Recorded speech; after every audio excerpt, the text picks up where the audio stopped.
lang po ako sa PNP spokesperson kung saan kami dapat pumunta. Dahil sabi ni Chief PNP Marbil sa 250 po. Nilapitan ko po ang inyong spokesperson at hindi po ako sinagot, tinakbuhan po ako. Sana naman bilang spokesperson, konting sagot lang naman po. Konting respeto, sumusunod naman po kami sa batas. Hindi naman siguro dapat ipagkait sa atin ang respeto at higit sa lahat ang katotohanan. Sa totoo lamang po, ilang beses na po nagsinungaling si now Brigadier General Jane Pardo. Sana po, ma'am, bilang spokesperson, totoo lang po ang sabihin mo, alang-alang sa bayan.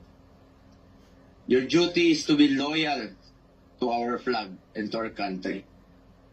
Minahal namin kayo ni dating Pangulong Duterte. Sana, konting respeto lamang po. Kung nagawa niyo yan sa akin, magsinungaling, mas nagagawa niyo po yan sa ibang tao. Respeto lamang sana.